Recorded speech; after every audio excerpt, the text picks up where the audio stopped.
වසර 2500කට අධික ලිඛිත ඉතිහාසයක් ඇති ශ්‍රී ලංකාව ලෝ පරාජය කළ නොහැකි රාජවංශයකට උරුමකම් කියනවා. අනුරාධපුරයේ සිට මහනුවර දක්වා මේ දේශය පාලනය කළ රාජධානි 9ක් හරහා ගිය ඒ විස්මිත ගමනයි මේ. ප්‍රථම රාජධානිය අනුරාධපුරයයි. පණ්ඩුකාභය රජුගෙන් ඇරඹී වසර 10කට අධික කාලයක් ලංකාවේ අගනුවර වූ මෙය වැව් සහ දාගැබ් මගින් ලොවම මවිත කළ ශිෂ්ටාචාරයක කේන්ද්‍රස්ථානය වුණා. ධාතුසේන දුටුගැමුණු වැනි ශ්‍රේෂ්ඨ රජවරුන් මෙහි වාරි කර්මාන්තය සහ බුදුදහම උදෙසා කළ සේවය අසම සමයි. කෙසේ වෙතත් දකුණු ඉන්දීය ආක්‍රමණ හමුවේ අනුරාධපුරේ අතහැර යාමට පාලකයන්ට සිදු වුණා. දෙවන මහා රාජධානිය පොළොන්නරුවයි. මහා පරාක්‍රමබාහු සහ නිශ්ශංක මල්ල රජවරුන්ගේ යුගයේදී මේ පෙරදිග දහන්‍යාගාරයේ ලෙස විරුදාවලිය ලැබුවා. ගල් විහාරයේ අසිරිමත් නිර්මාණ අදටත් අපේ අභිමානය කියාපානවා. පොළොන්නරුව බිඳවැටීමින් පසු බලය මධ්‍යම ප්‍රදේශ කරා යොමු වුණා.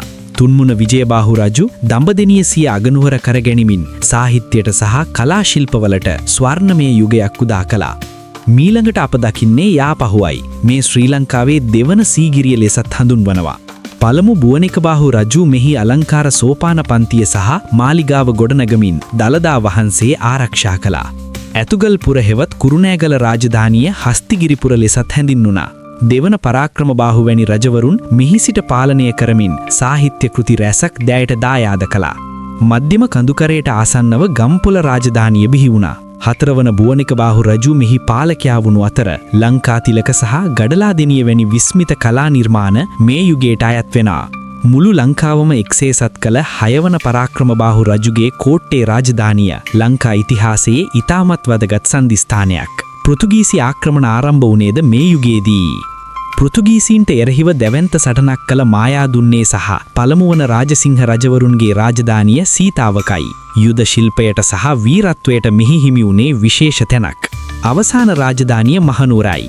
විමල ධර්මසූරිය රජුගේ සිට ශ්‍රී වික්‍රමරාජසිංහ දක්වා රජවරුන් විදේශීය ආක්‍රමණ හමුවේ ස්වදේශික නිදහස ආරක්ෂා කිරීමට ජීවිත පරිත්‍යාගයෙන් කටයුතු කළා. මේ සෑම රාජධානියකම පොදු ලක්ෂණිය වුණේ දළදා වහන්සේ සතු තැනැත්තාට රාජ්‍යත්වයේ හිමිවීමයි.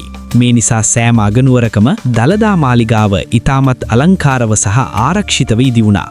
අභ්‍යන්තර කෝලාහල සහ විදේශීය ආක්‍රමණ නිසා කාලයෙන් කාලයට අගනුවරවල් මාරු කිරීමට සිදු වුණා. එක් රාජධානියක් වැටෙන විට තවත් එකක් නැගී සිටිමින් අපේ සංස්කෘතිය ඉදිරියට ගෙන ගියා. මේ රාජධානි 9 අපට උගන්වන්නේ සමගිය සහ ධෛර්යයයි.